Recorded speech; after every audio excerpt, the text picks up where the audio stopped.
I got this 10 years ago. So anyway, so good to see you, Dave. Let's see who else is out there. Sue Ryan, you look so nice today. How are you doing? Fabulous and thrilled to be here. How are you? Great. Where are you joining us from? Naples, Florida. Normally sunny Naples, Florida, but we're finally getting much needed rain today. Oh, fantastic. Yeah. I think the rest of the country could use a little rain. Yes, it could. Have you joined us before, Sue? I sure have. You're a regular. I'm a pseudo regular. Sometimes it's not when I can watch them live, but I always catch the broadcast afterward. Great. Well, we appreciate that. Thank you for being here. I appreciate you guys very much. It's a great group, isn't it?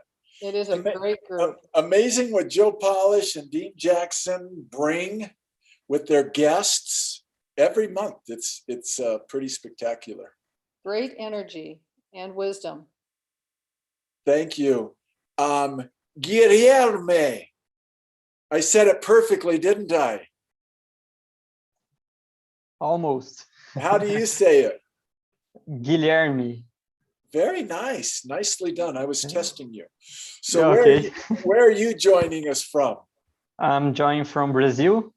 Nice. Yes, Very it's good.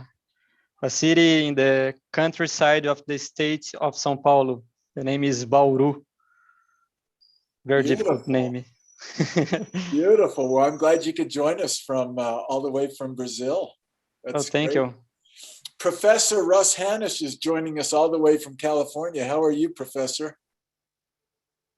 It would be so much more impressive, Professor, and it would be more apropos for me to call you Professor if you unmuted yourself. That would show your 170. Really How are you, Russ? Very good, Timothy. How about yourself? I'm so good today. I usually wear the Genius Network shirt, so I'm throwing you off today a little bit. Yeah, hey, you went with white instead of black. I love marketing shirt. Look at that. It's good to see you. We were just on yesterday, Russ and Dave and a few others here on our ELF coaching program session yesterday. As a matter of fact, Paul Colligan was a guest on the ELF coaching program a week ago. And that was a great session. Yeah, Paul's a pretty bright guy, would you say, Professor?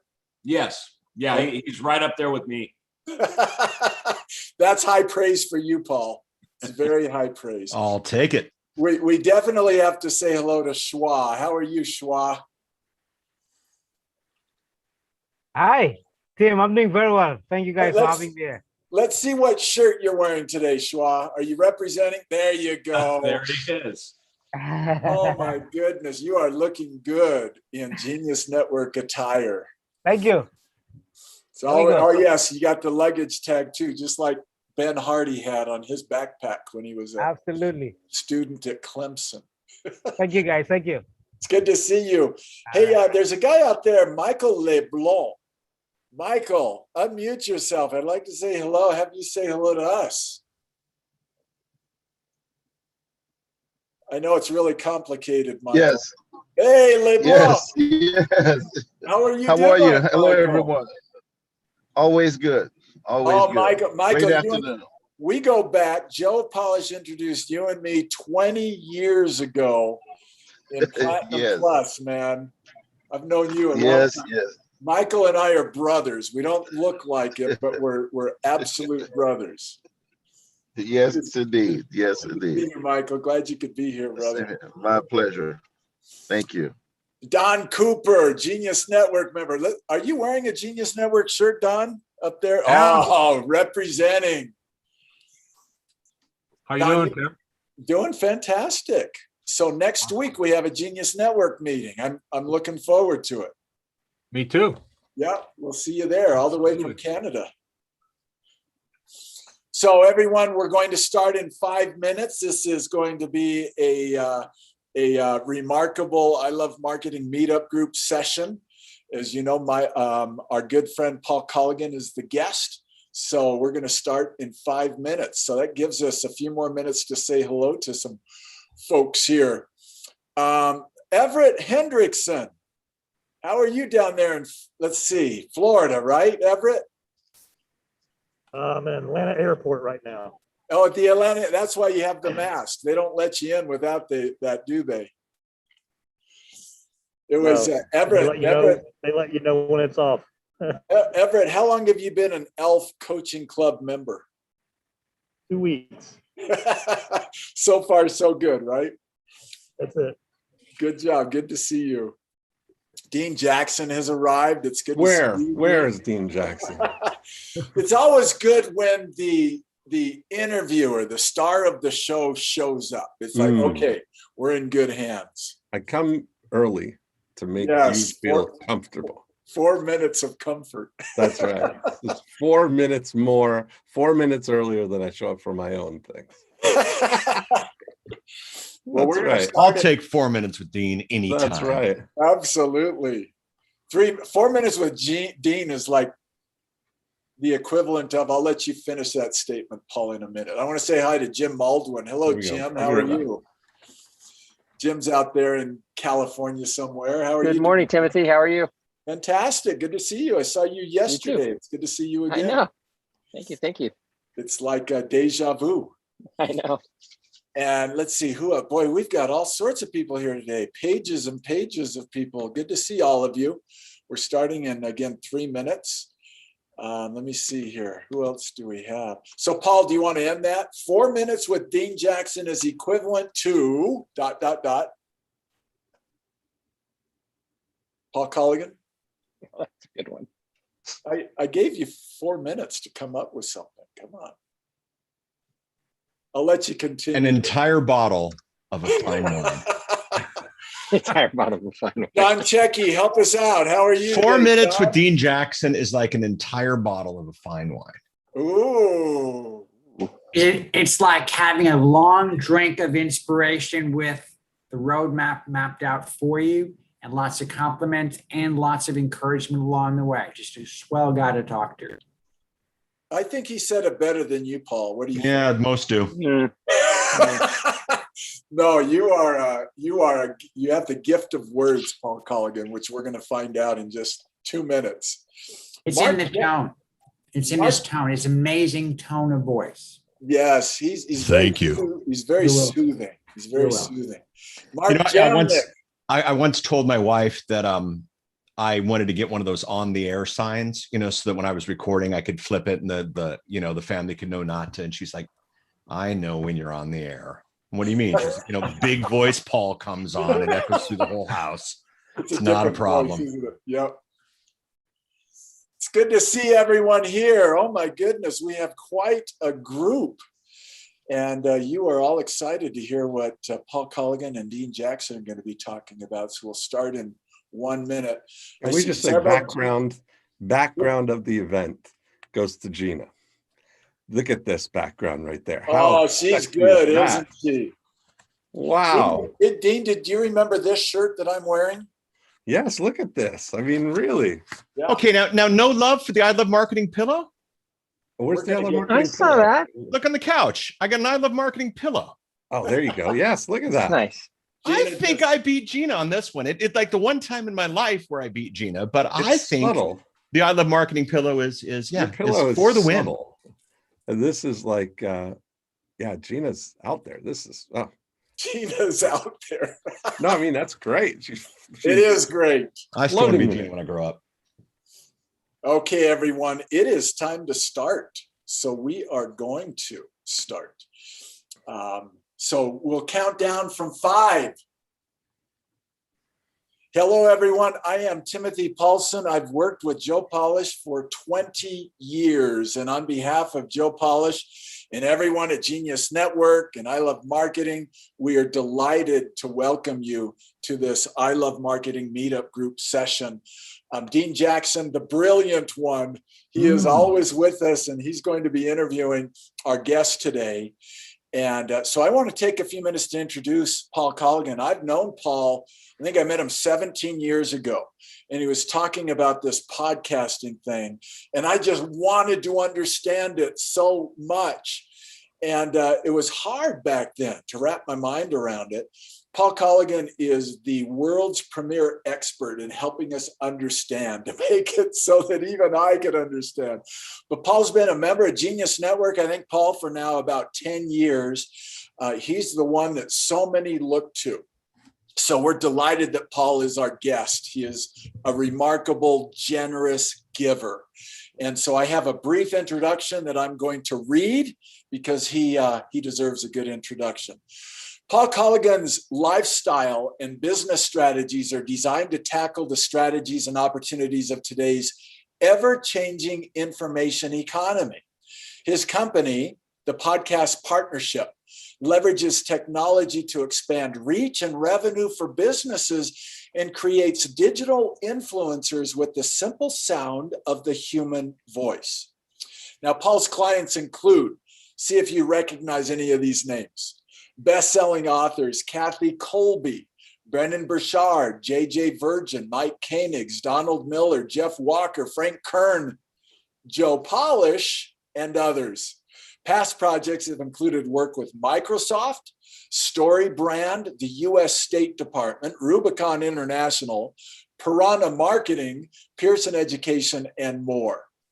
Now, Paul is a popular speaker on technology topics and other topics as well, and presents at events around the world, including the European Business Podcasting Summit, Podcast Movement, Google Tech Talks, Macworld, Inbound Marketing Summit, Social Media Marketing World, and Microsoft Tech Ed. He's the creator of the Podcast Report and has authored 11 technology and thought leadership books, 9 of which launched as Amazon bestsellers. Paul lives in Portland, Oregon, with his beautiful wife and daughters. He enjoys theater, music, great food, and travel. So Mr. Dean Jackson and Paul Colligan, welcome. It's great to have you with us. Wow. I can't wait to hear what he has to say. Can somebody get that intro to my mom, please? Yeah, this is great. Yeah. So what do you want to talk about? I don't know. So are there 6 or 7 chakras, Paul? Exactly. Okay. I'm super excited. We should say too that this microphone is being sponsored by Mr. Paul Colligan. This is a gift that you gave me many years ago. I do what I can, man. The Blue Nessie right there. She's a classic. She's a classic.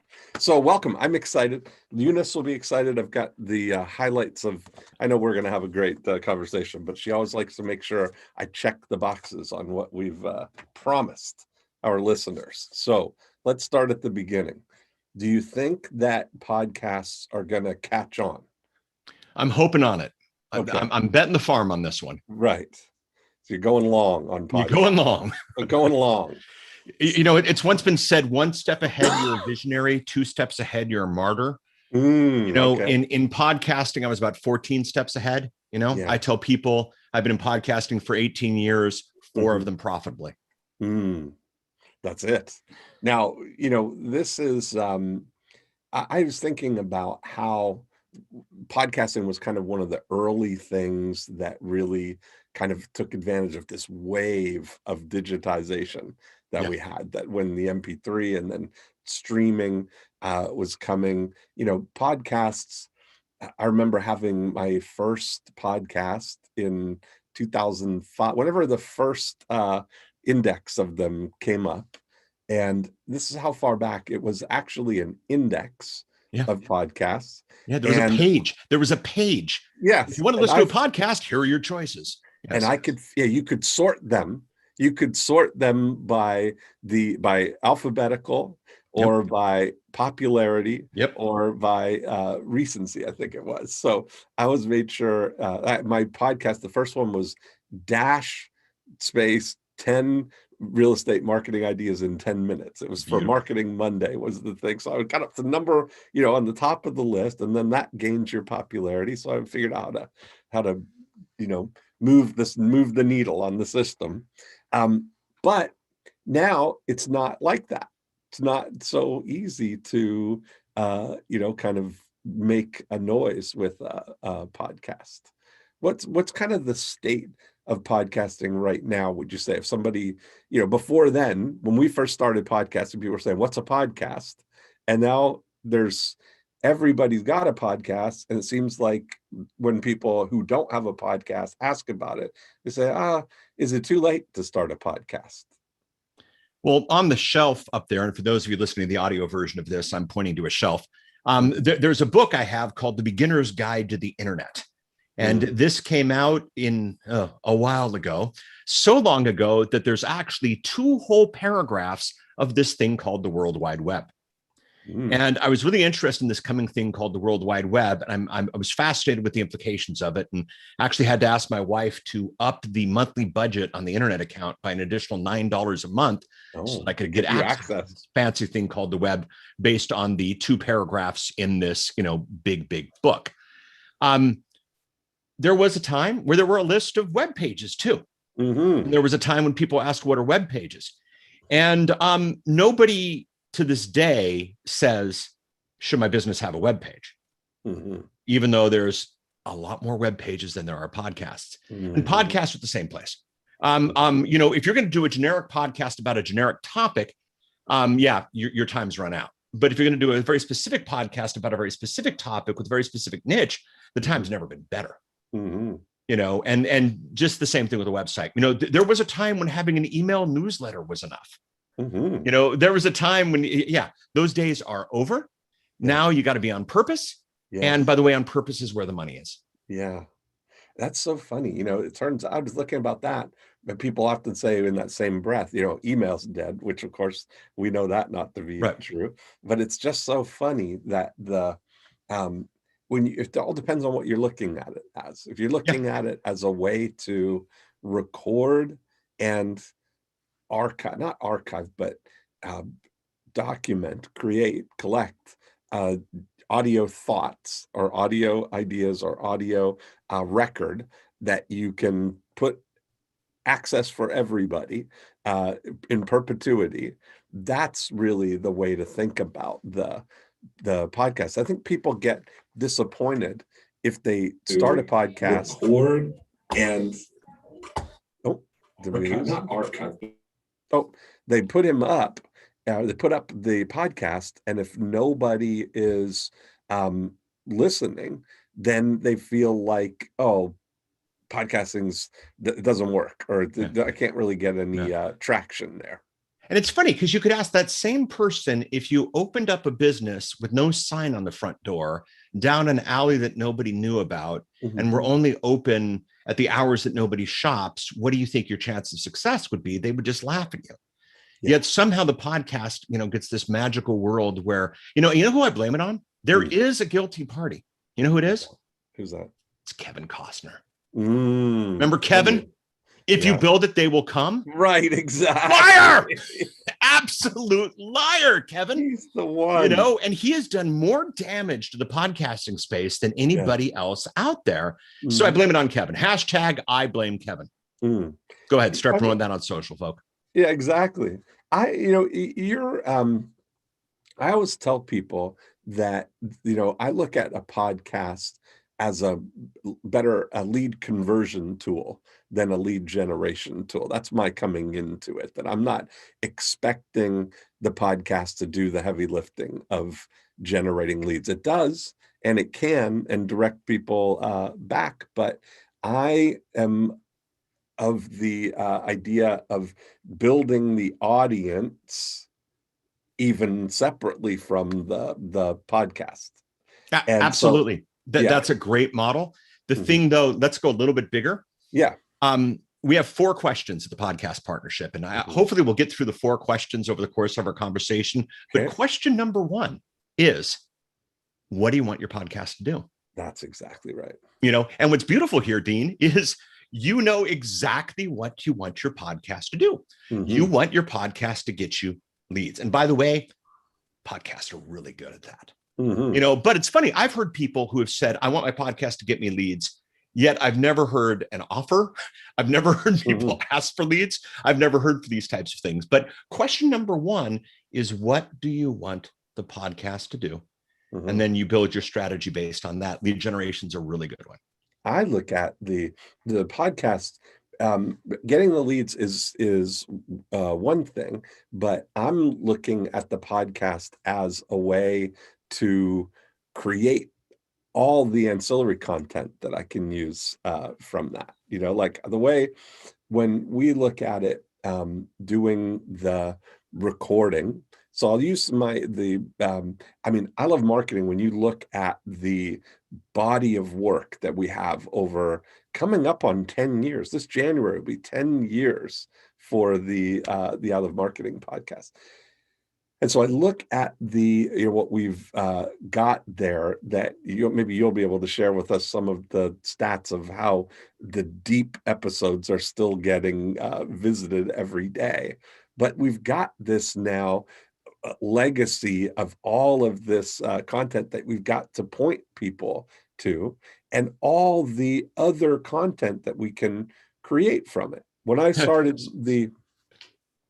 So are you saying that like somebody could say, do like a Zoom, yes, invite the public to attend the Zoom, in the hundreds, wait a minute, leverage the energy of hundreds of people attending a Zoom to bring up the power of the recording a bit, and then chop that bad boy up and make a podcast out of it? Imagine are you saying that's that. what people could do? That's insane. That can't That's possibly crazy. happen. That's crazy talk.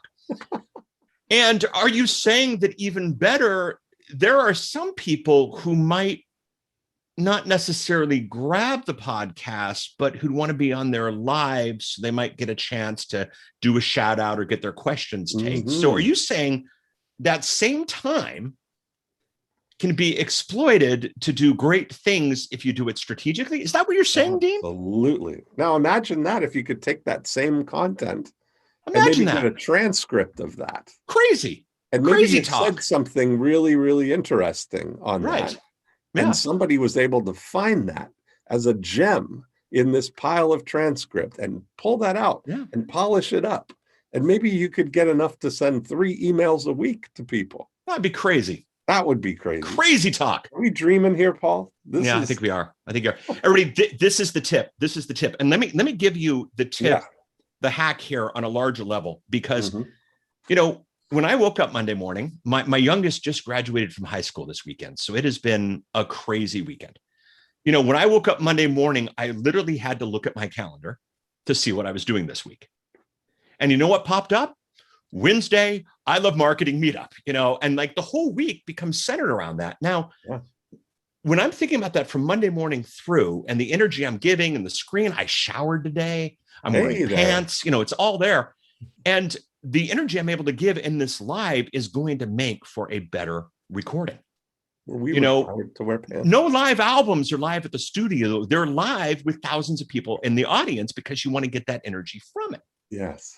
And so, and what's neat is, Dean, you and I, we have chatted about recording things and having meetings and that kind of stuff so many times it is even funny. Yet because Tarna or Eunice or whoever put this thing on the calendar for 11 a.m. on Wednesday, we're getting things done. So we got the meeting, we got the hundreds of people. We're also recording the podcast content. Now, what if you don't have hundreds of people? What if you don't have Dean? Here's the fun thing. Declare it. I'm recording my podcast Wednesday at 2. Okay. Even if nobody shows up, you got to start at 2 because somebody might show up at 2:10. Yeah. Somebody might show up at 2:14, 27. And the thing is, if you're not 14 minutes, 27 seconds into the recording, you're not reliable. And so the great thing is you can record live to an audience of 0, still have that energy because they might pop up. So you don't need the big list, and there are tools out there now like Clubhouse, which I think Evan Carmichael actually lives in the physical Clubhouse himself. There's Clubhouse, there's a new one. Can't say much about it, but they're Mr. Cuban of Shark Tank fame. He has a competitor that we've been playing with pretty deeply. That's been kind of fun. You could do it there. And even if nobody shows up, somebody might pick up at some point. Right. And just that energy will give you a considerably better podcast. Yes.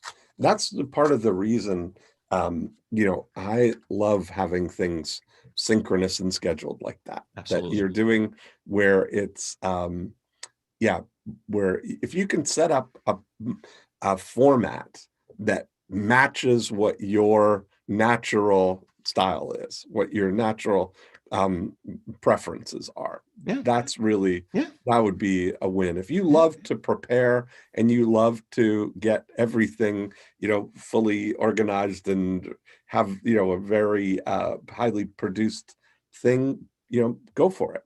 Yeah.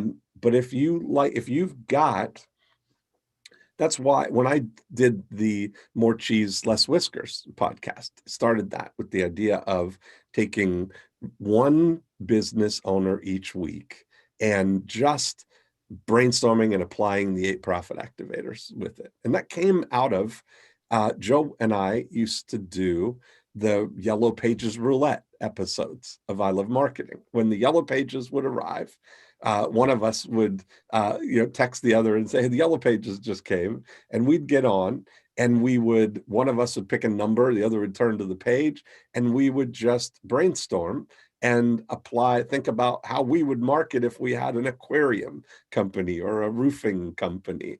And I thought to myself, they were always some of the most popular episodes. And what I always thought to myself was, the only thing that would make it better is if it was a real, if the roofer was here and we could spend a whole hour talking about their business. So I set that up, and each episode, I literally just dial in. There's zero prep involved in it because I know what the format is. You go and just we're going to spend an hour talking and brainstorming, applying the 8 profit activators to your business. Now, from that, what we're really stacking there is this collection of amazing every type of business you can imagine. I mean, I've had anything you can imagine, all kinds of consultants, lots of different doctors, a lactation consultant from Portland, only in Portland. I guess it's a thing, but we might have hired her, but that's a whole other story. Yeah. And so now the collection is every time you come into contact with somebody who's considering your services or considering your business, and you can point them to this collection. That's, if they're a dentist, here's these 6 episodes. If you're a lactation, well, yes, we have worked with it's almost like the farmers insurance, we know a thing or two because we've seen a thing or two commercials, right? Well, and that's, your only problem, Dean, you have one problem. May I spill it out to you? I'd Just love to you and hear me. Yeah. You're just too dang smart, and what happens is a lot of things you do by default. Okay. So I'm going to play the role of the average person hearing this conversation. Okay. The average person hearing this conversation is, well, that's not produced. That's not exciting. Exactly. That doesn't have that NPR banjo music in the background. That doesn't have a lot of things. That's just Dean. And then, somebody's watching a show here. And so, yeah, I might want to mute that person out.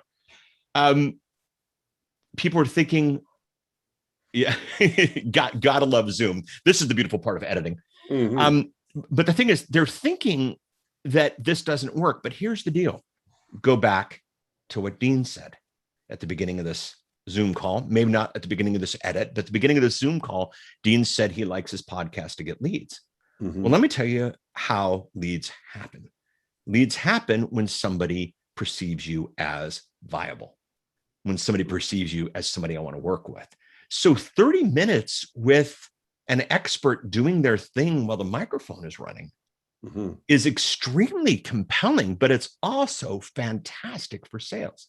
We have a client who gets at least one $3,000 lead a day from his podcast. Okay. It's $1 million podcast, less than 500 downloads per episode. Now, here's the beautiful thing. We did some research, and you can do this. You can check. And by the way, when I asked him question number 1, what do you want the podcast to do? He said, make the phone ring. Okay. So we make the phone ring, but here's what's interesting. We looked at his stats. You know how this whole thing happened? They listened to 6 or 7 episodes of 20 minutes each. Okay. 2+ hours of time hearing the guy be in his true genius. Then they called. they were pre-sold. It used to take a ton of time to do that 2-hour pre-sold. Now they're pre-sold. I remember when I bought my last house, I asked the agent, I said, how does the internet change everything? She goes, oh man, the internet's so good for real estate. What do you mean? She goes, I used to have to tell people where to look for houses. Now they look for the houses. They just tell me which one they want me to open up the door to. Cut the time in half. And that's exactly where we're at here. So if you record a moment with a marketing consultant being a marketing genius, and your goal of the show is to get leads, bam, done. What about people who don't want to listen to marketing shows? It's not the person you want to lead from anyway. As cool as Dean is, there are more people on this planet that he doesn't want leads from than he does want leads from. And that's as cool as Dean is. Even Evan Carmichael, okay, has less people on this planet that he wants leads from than he doesn't. So what we need to do is we need to build, what do we want it to do? I wanted this kind of leads. So this thing where Dean just shows his marketing genius by pulling out the phone book is truly in and of itself marketing genius. He's not stalling for time. He's not without a topic. He is marketing genius. So hats off to you, Dean. Well, that's part of the thing is having, if you don't have, you look at it. I often look at it because you're so right, Paul. Like when people say Joe and I will share people what we did with I Love Marketing or what we did. We talked about, we recorded on the phone. We do, all the things that a real purist would get, they think, oh, you got to have better audio, all this stuff, right? But then you also get the people that say, yeah, but you got, you look at our first 3 or 4 guests. I mean, we had Tim Ferriss and Gary Vaynerchuk and Tony Robbins and Dan Kennedy. Yeah. I mean, we look at, because they're like, yeah, but I don't have all these famous friends or things that I can get on my podcast or pulling those things. But when I say to somebody, listen, if you have a book or that's why I would start with the book, get people, start generating leads. We had someone yesterday who's got a book that they're getting leads for $1 right now for their target audience. So they're building, they've got 600 people now that are on their list. And those are the people for the podcast. They did exactly what you just said, is set a time, just set the time and say, hey, I'm getting together with some people on Tuesday and we're going to talk about this and this and this. Would you like to join us? And send that out to the 600 people that you have right now. And if any of them show up at the Zoom thing, you've got your set. Even if it's just a couple of you, you've got a nice little you have a nice conversation about it and you record it. And if nobody shows up, exactly, you have the energy of knowing that at any point somebody might show up. Right. So now you do twice the output that you've done before. Yes, just set up the time and get it. How many other businesses do you know, Dean, cadence where an audience of 0 is good for you? Yeah, that's it. Because it's not about, you look at it, I often think about the beginnings of anything. And you think about like, let's think about one-hit wonders or a band that is like, all of a sudden, in just 6 months from now, they're going to be the hottest band on the planet. And they're not hot yet. And they're in the garage recording their first time at this song that's going to be a big hit, right? And imagine if you could listen in on that. You would want to capture it, because now 6 months from now, when the whole world knows about you, they'd want to go back and listen to that. So you've got it now, and it's going to grow that way. Getting it on. It's almost like with your. I've been thinking about it like the blockchain in a way. It's almost like getting it on the ledger, right? Like your ledger of. Yeah. You've got this collection when your audience does start to build, and you do get hot, people are going to want to go back and catch up, Well, and let's speak to ledgers. Yeah. You know what a really good ledger is? What's that? Apple.com. Okay. Tell me. Now, what are one of your favorite keywords, Dean?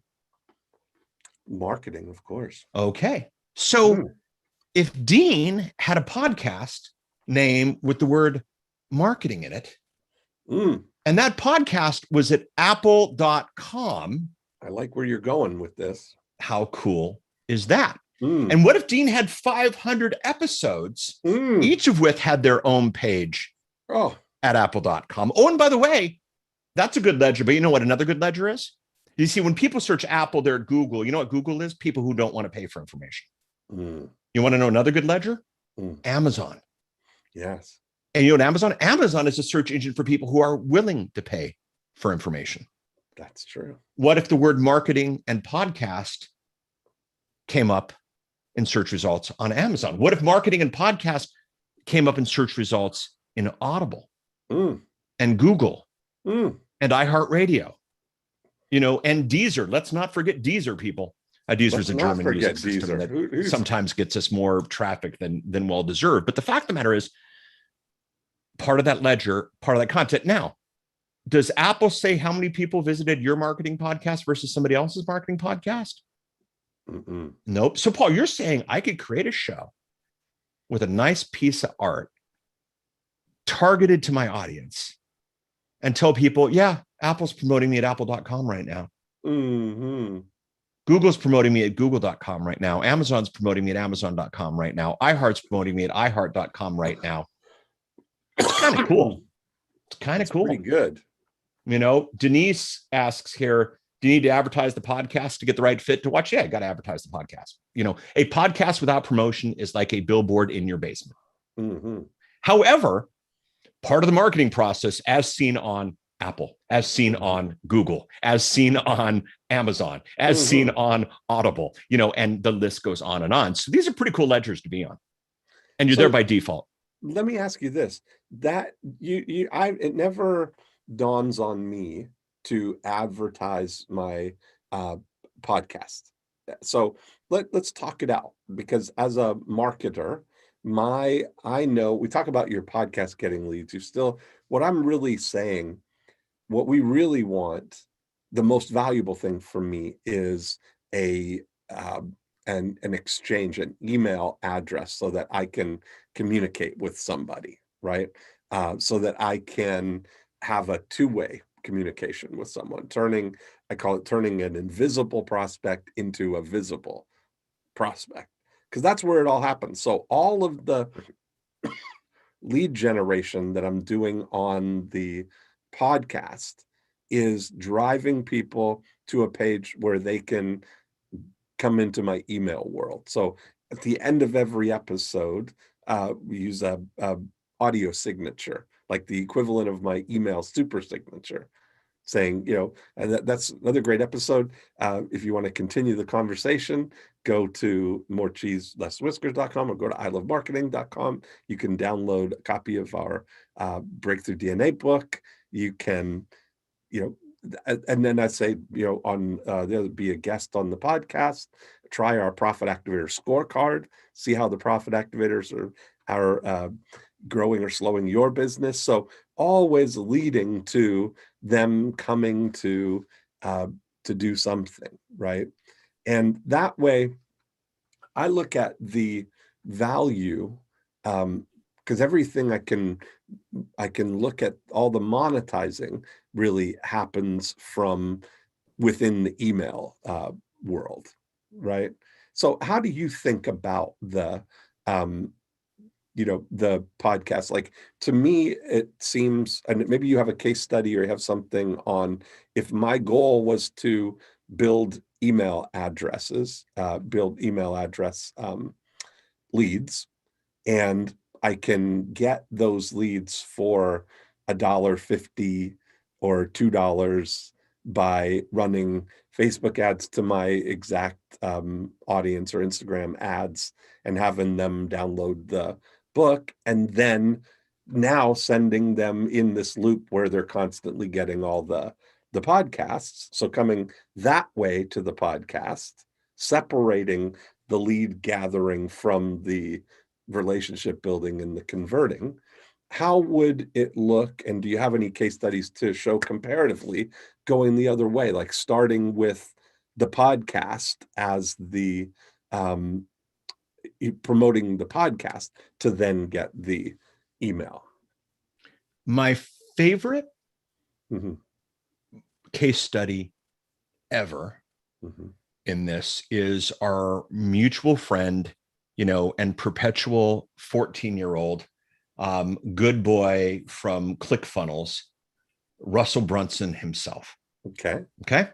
Russell, one day, the podcast shoots up the charts. Mhm. It's like number 1 and 2 in business, like day Mhm. after day after day. And I'm looking at social, nothing. I'm looking at the email, nothing. I'm looking at paid ads, nothing. I'm looking at the topic, nothing. Why is he number 1 or number 2? The only thing that was going on at the time was I was getting a lot of emails about this offer that he was doing, Mhm. where it was a free media player, just pay shipping and handling, with a bunch of content. Mhm. Turns out what happened was, and by the way, it's documented, and he talks about it all the time. He made $40 for every $1 he spent on the campaign. Mhm. He made $40 for every $1 he spent on the campaign. Mhm. Write this one down, people. Put this one in that the Zoom again? chat room. Yeah. He made $40 for every dollar he spent on the campaign. But here's my favorite part. In addition to making $40 for every $1 he spent on the campaign, whenever anybody exited out of the process, when they didn't want to pay the $9 for the MP3 shipping, Mhm. you know where he sent them? To the podcast. Right on. Once they purchased, you know where he Yes. sent them? Mhm. To the podcast. Mhm. And so the entire time he ran this campaign, the exit traffic was the podcast. Nice. And absolutely beautiful and absolutely perfect. So that is my absolute favorite campaign ever. But let's talk a little bit and we'll answer a couple questions in the chat and we'll help some stuff here. My next favorite case study, and again, see, people call me all the time. Here's the beginning phone call usually. Paul, I want to get a lot of downloads. I go, great. I can get them from China really cheap. Go, well, no, that's not what I mean. Oh, what do you mean? Yeah. What do you really want? And we have a mindset scorecard, the coach tool. And one of our big mindsets is impact, not downloads. Mm-hmm. So Frank Kern, you got Frank to write the note that started the podcast. I'd known Frank forever. I knew Frank before he was cool. Mm-hmm. And if you go to frankkern.com/1, I think it's still there. Frank opens up the episode and Frank says, all right, guys, I got a worksheet I'm going to go over with you. Go to frankkern.com/1 to get the worksheet. Yes. Okay. One of two things happened. A, people went, gave him the email address, or B, people didn't keep listening because they didn't want to give Frank the email address. You know what Frank wants? Frank wants people who want to give him the email address. Right. Hey, where did he? So everybody who left, fine, great. Mm-hmm. I am not at liberty to share his conversion on that first couple of days of episodes. And Mario says it's still there. So thank you, Mario. Off the charts. I've never seen anything as good as the downloads to signups share anything I've ever done. Yeah. Now it was funny because I've had people come to me and go, how do I market my show? People with lists of hundreds of thousands of people say, how do I market my show? And I just have to laugh because, we had a company over 1 million downloads, over 1 million email opens a month. Okay. They were in the supplements business. So, the receipts, the tracking orders, the coupons, the weekly updates, and people always open these things. And they're like, where do we market the show? On these 1 million email opens you get a week. Yes. Now, Dean, favorite restaurant? Well, there's so many, Paul. Where are we talking? I'll just tell you the one I was recently talking about. There's a restaurant in Toronto right across from the Hazelton Hotel called Casimoto. That's Casimoto. Okay, so I'm jonesing for it. Casimoto. Were you searching Google for great eats in Toronto? No. Casimoto, were you going to Facebook and asking for recommendations of places to eat? No. Were you, we could go through the entire list. Mm-hmm. And you and I didn't rehearse this. No. Dean, how did you find out about Casimoto? Exactly. I was at the Hazelton and I saw it was right across the street. So it's proximity.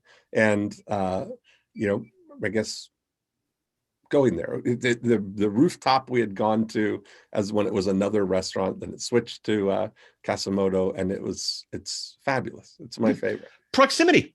Yeah.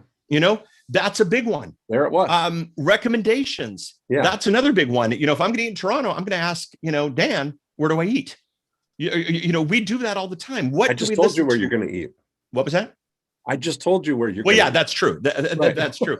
And but proximity is huge. Yeah. This is why interviewing is strategic, not a source of content. Strategic. Mm-hmm. Okay. You get on the shows for people who are across the street from the restaurant that you want to be at. Mm-hmm. People talk about your episodes that are on the restaurant across the street where you want to be at. Mm-hmm. Podcast has no big directory. Mm-hmm. There's search engines, there's Apple, that kind of stuff, but it happens when people hear about you, when people are recommended to you, and so you go out strategically. Now, I'm going to guess that if you went to the nearest McDonald's to that place and asked where the best place to eat was, it wouldn't get brought up. Yeah. Nobody at that restaurant ever said, what is our McDonald's marketing strategy? Right. And so you just become logical. But what's neat is, whereas a physical restaurant, of course, these days with the dynamic delivery of food now, all over the world, it's getting really, really interesting that even food is becoming digitized, if you will. Yeah. But the fact of the matter is, the promotion comes from being at the right place, proximity, recommendations, hanging out with the same people. And there was a place that we loved in downtown Portland. Heard the chef left. Oh my goodness, the chef left. You know what he did? He opened up a place 15 minutes from us. Don't have to go to downtown Portland anymore. And he's still awesome. Proximity. Yes. Yeah. That's part of the podcast marketing process. Yeah. So you put yourself in a place that might make sense. If you were in the marketing world and you could buy ads on I Love Marketing, that would be a fantastic buy. Mm-hmm. However, if you in the marketing space and you had something of tremendous value to give to the I Love Marketing audience, that could be of value too. But if you're just a random person who's spamming people going, I'd be really good for your show. Nothing's going to happen. Really, that's the, there must be a form letter that goes around. There is. It's so fun, Dean. We have, every one of our clients is an alias. And so it's great when somebody emails every single one of our clients on the same day saying that I'd be great for your show. Yeah. It's just, I really love I found your show. I've been listening, especially episode 3 with the, But yeah, so proximity and strategy, it's just the way life goes. Once you get past this, I want downloads, and you go to I want impact, it changes. Frank was off the hook when he saw the episode 1 downloads. He's off the hook, and that's Frank. And you know what we did? We did episode 2. And then we did episode 3, and then we did episode 4, which I think one of those was me. I think I'm the only guest ever on his. I think you are. I remember editing that one, and it was much longer, and it was a ton of fun. So, what do you want the podcast to do, people? And if it's downloads, just buy them off a Fiverr, cheap, or better yet, Rob Walsh, the VP of Libsyn, says if you just want to rank an Apple, that's what Photoshop is for. That's good. So impact, not downloads. Let me ask you this. Let's just as a fun little game. If you were gonna start from scratch with a podcast and you got $1,000, what would be your timeline and what you would go through to launch that and maximize the $1,000? I would spend. I would identify shows in proximity that I want to be related to. I would spend the entirety of the $1,000 producing a product, a tool, a service, something for those shows. And then I would go to those shows and say, hey, I got this tool for your audience that serves your audience. Let me come on the show and talk about it. I wouldn't spend a dime on a microphone at that point. I wouldn't spend a dime on hosting at that point. I would do the entirety thing to go. And I know, guaranteed, there have been people who've come to me and said, hey, I got something for your audience, brought them on in a heartbeat. The ones that weren't the generic form. So I would produce exactly, and I'd get 3 or 4 people for that price probably. And then I'd be on 3 or 4 shows. And of course, I'd have another show entirely lined up to talk about. And that's where I'd begin to build my audience. That's interesting. You know what's really cool? It would be a great exercise to do. Offer a proven affiliate offer as a guest. Mm-hmm. Say, not only do I want to come on your show and share this tool that will serve your audience, but I want to write you a check for an average of 27 cents for every download you get. Yeah, you'll get on that show. You'll get on that show. You will be a yearly guest on that show. Yeah, that's interesting. I mean, that's kind of an interesting take on the way looking to get to pay for the results, to pay for the email downloads or whatever, the email addresses. Yeah, that's an interesting model. I was thinking about the, thinking how I approach it when I think about it. Like you, we didn't caveat it with any of the equipment or anything like that. I'm saying you've got the pod. We're not going to talk about microphones or any of the tech that you need to do it. Let's say they're not that important. Yeah, you've got the podcast recorded. I would spend the money on promoting, getting opt-ins for my exact target audience that I want to attract. If I was using books as an example, but if you had a book called read this if you want to be great at drawing, right? That if my course and my thing is I love drawing and I've got courses and things I want to ultimately coach and help people be better drawers, that I would run Facebook ads, Instagram ads to an audience of people who have indicated that they like drawing and get those downloads for $1 or $2. And so for $500, I could have, or for $1,000, I could have 500 people that are my core audience and start doing the podcast for those people. I think where you talked about the numbers really don't matter in the big scheme of things. That's not and I think people get their ego attached to the numbers more than anything, that they feel like they're a failure. Evan Carmichael and I were talking about this with the YouTube things that Evan brought up, if you get, 60 views on a video, it feels like a failure. But you think about the reality of it. If you were given a talk to 60 people at the Chamber of Commerce, you'd be nervous about that, right? Like it would be a real thing. And if you got, we, at the time we were doing the thing, we had 380 people live on the thing. And imagine that is a, community theater that holds 300 people jammed to the rafters with people standing room only to hear what you have to say.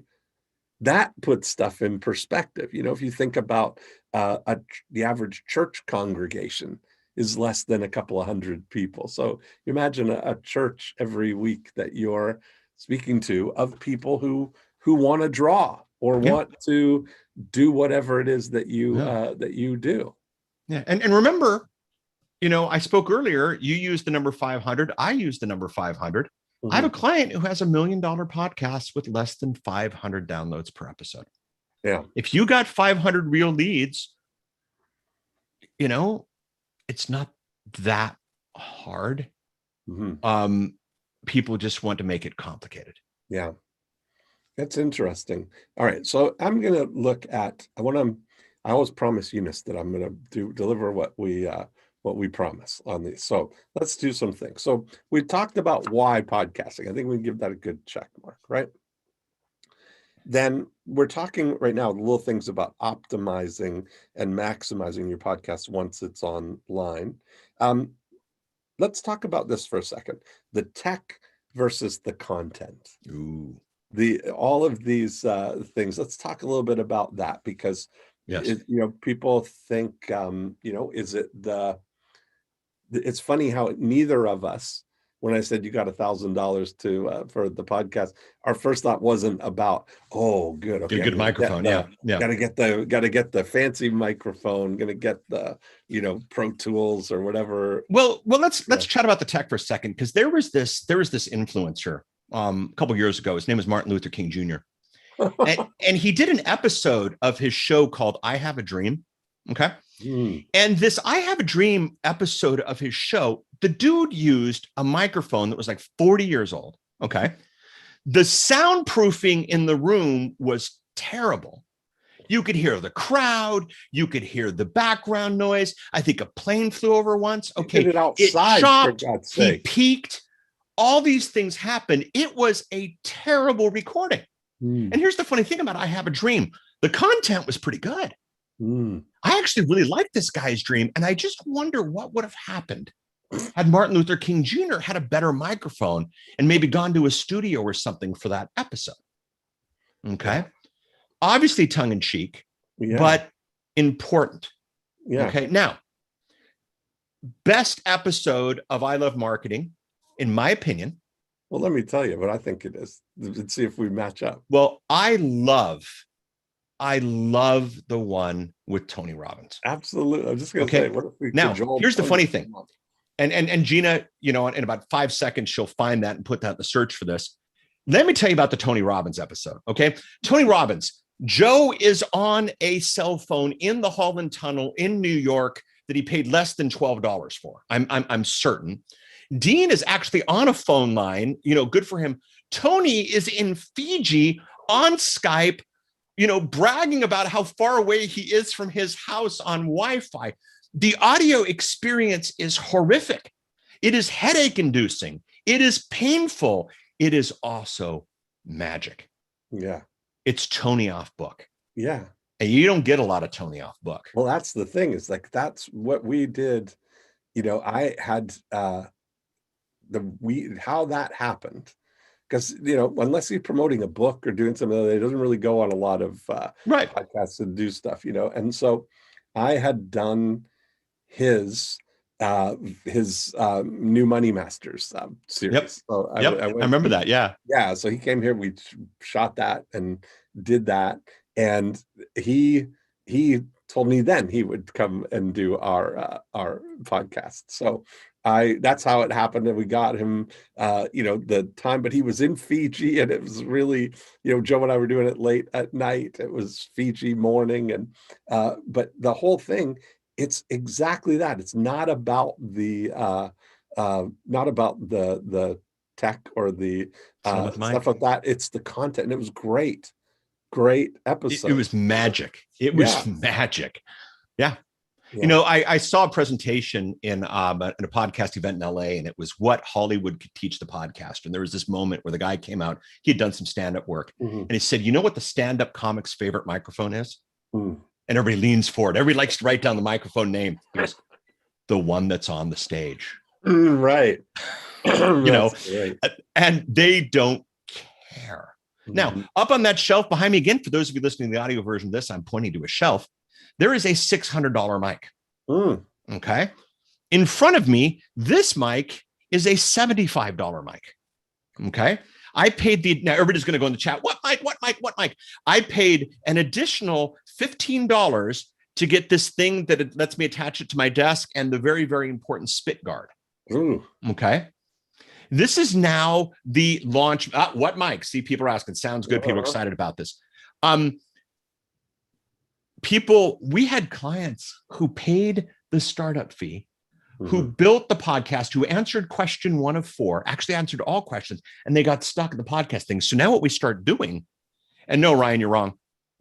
What we started doing is we now send people the launch mic. Okay. It costs us less than $100 to send them a gift wrapped launch mic from Amazon, 2-day delivery, you know, and then people go, well, I want to use the mic you're using. That's why I'm now using this mic. Okay. So for less than $100, you got everything you need. All right. Yeah. And podcastpartnership.com/recommends is a redirect to our recommendations page, podcastpartnership.com/recommends. And this mic that I'm talking to right now, there might be a better, less than $100 one. And people are going to be listening to this thing in 2022, 2023, 2024. So, but for the next couple of years, podcastpartnership.com/recommends will forward to the link to our favorite USB mic du jour. Now, you see what you've just done there? Oh yeah. See what you What'd I did do, there? Dean? Did you see what he just did there, Timothy? See, that's what he's doing there. He's sending people somewhere. This is going to be in perpetuity is in the I Love Marketing world. And now you've got the right people on the right bus. Yeah, This is, yeah. yeah. Oh, don't worry, there's more coming. Okay. Yeah. It's all planned. It's all planned. Oh, good. There we go. So the tech is not as important as the content. That's really the most important thing, right? Wow. I look at it for me for the content. A lot of people think, what can you do? Because a lot of people, it's a burden to constantly think of new things to talk about or to come up with. That's why if there's any way possible for you to demonstrate or to serve the audience that you're working with or hope to work with, that's a really easy way to do that. Just set up an open line where you're going to say, hey, be a guest on my podcast and we'll talk about this. And you're giving people essentially a free coaching session or a free strategy session, what somebody might pay for, that you're serving, and it demonstrates that you are an expert at what you're doing. And it's so easy to come prepared to serve, prepared to give people value, to help them out. That's a great thing. And you'll never have a shortage of people who want to be guests on the show, right? It's all this perpetual loop is what happens now. I was in my super signature. It's one of the first things is be a guest on my podcast. Yep. And here's the thing. How much is a client worth to you? Yeah. Exactly. Good answer. About $350. What was that? About $350. There we go. Yeah. So how many do you have to convert to make $350? Mm-hmm. One. So you could do a podcast that the only person who ever listens to it is the person who is being interviewed. Mm-hmm. Yes. So you want to think these things through. You want to be smart. What do you want the podcast to do? I want the podcast to give importance to my talking to potential clients. Mm-hmm. Bam. You don't even have to publish the thing. What was the old, wasn't it Kennedy who said, if you're good with 35% returns, you can just ship blank tapes? Right. right. It's amazing that it wouldn't even be that high, probably. Yeah, exactly. Yeah. Exactly. So, but what do you want the podcast to do? Now I'll tell you this, you cannot interview people about their personal businesses and get some Joe Rogan downloads, unless of course you get the script from China off of Fiverr. Mm-hmm. But what do you want the podcast to do? Question number one. Mm-hmm. Yeah, unless, and that's something, you hit something on the head there. It's the, unless there's a framework that you're apply so that people see the different ways that framework applies. Yep. So that's interesting. Okay. So then let's see what else was on Eunice's list. So let's just address them so we can pace. Absolutely. Should we tease them? Should we give them question number 2 of the 4? And then we'll do a few from Eunice to keep people on. Yeah. It's called opening up a loop, people. Okay. Question number 2 is, how will you know that your podcast is doing it? Okay. This is huge. Because at some point, be it your spouse, be it your CFO, be it whoever, you got to prove that it's worth it. Mm-hmm. So how will you know? Now, the client, less than 500 downloads per episode, weekly show, $1 million podcast. How will you know that the phone's going to ring? Not that complicated. Or is it? I asked him. I said, okay, phone rings. Are you going to ask them where they came from? Or are you going to try to go to the sale? Ooh, Paul, I'm going to try to go to the sale. Great. You know what we did? Sent them a cell phone. Said, put that next to your landline for your business. Every time the cell phone rings, it's the podcast. Every time the landline rings, it's $25 a month more for us. And you liking this, Dean? And you know what happens a couple months later? What happened?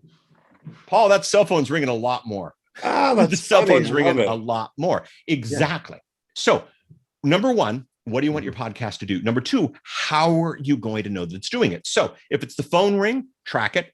virtual number. There's lots of ways to do it. You don't have to get another cell phone. You know, if it's opt-ins, ready for this? Track the opt-ins. Amen. You know, if it's clicks, ready for this? Track the clicks. You know, it's not that complicated. Now, I had a friend who has a podcast that's entirely in support of his membership site.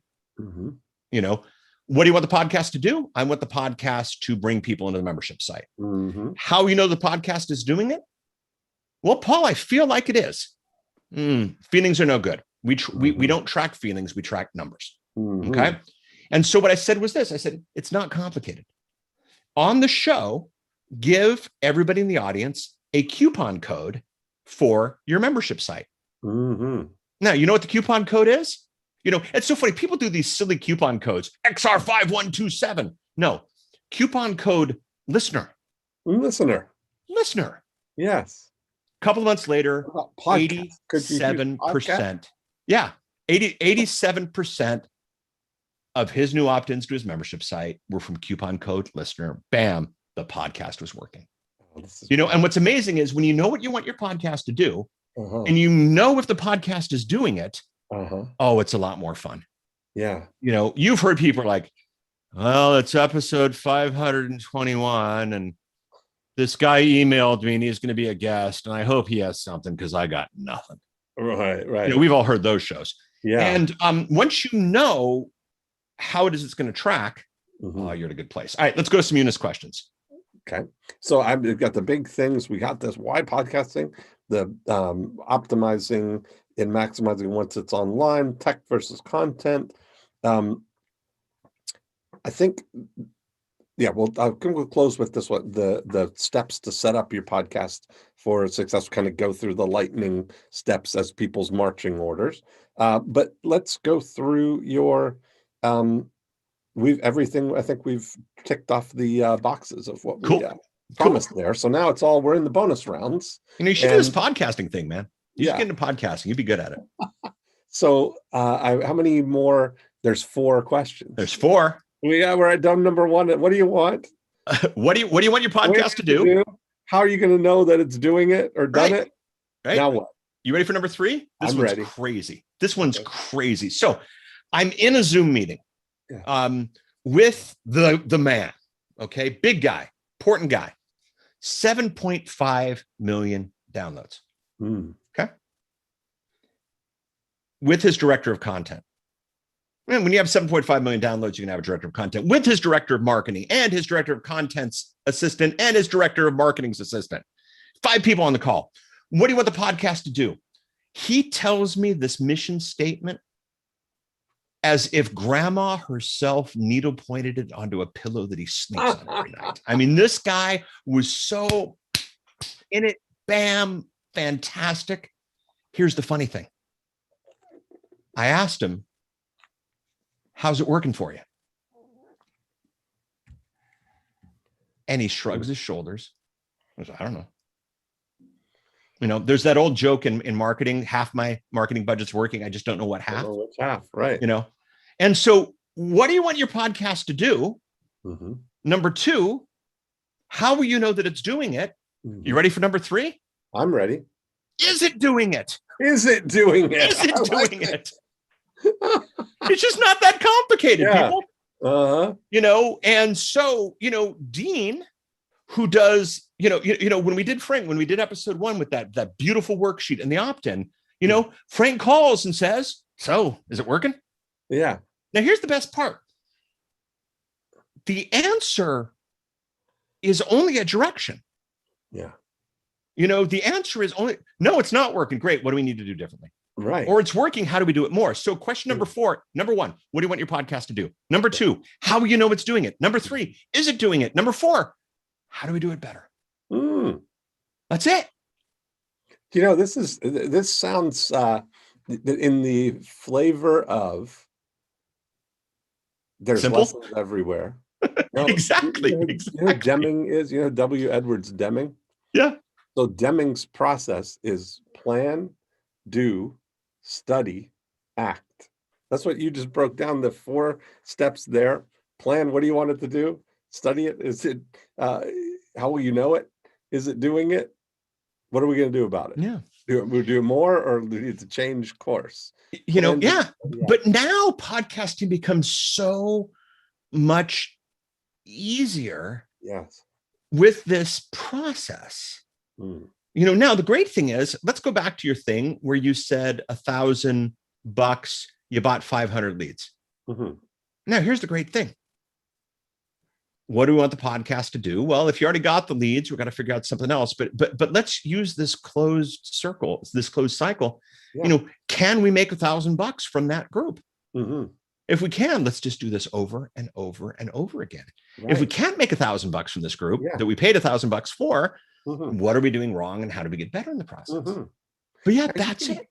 You can do this. You need, and so much of it is the equation that you're looking at. What is it worth when you get a new client? You asked me that, and that, you know, you have to really realize that in some cases you may spend more. You may spend more money to get the leads, but that if you specifically get a targeted audience there, that over the time there, you've got this to bond with people. You know, there's so much. Yeah. But what's beautiful here is this works for anybody. Yeah. You know, funny, got a friend of the family, you know, who is doing a golf podcast on Anchor. Oh, and he's nice. getting tens of downloads per episode, you know? Hey, there you go. And I said, what do you want this podcast to do? And he goes, I just want to drink beer with my buddy and talk about golf. Mm-hmm. How will you know that you're doing it? If I'm drinking beer with my buddy and talking about golf, you know, are you drinking with your buddy and talking about golf? Yes. How can you do it better? Let's do 2 shows a week. Like, you know what I mean? Like the whole thing works. Yes, that's you know, and so it works on all these different scales. Yeah. And you know, it's pretty fantastic. What do I want my podcast to do? I want to have the ability to write off my toys. Yeah. You know, so you go to your accountant, how much money do I have to make a year to, you know, make this a legitimate business expense? Yeah.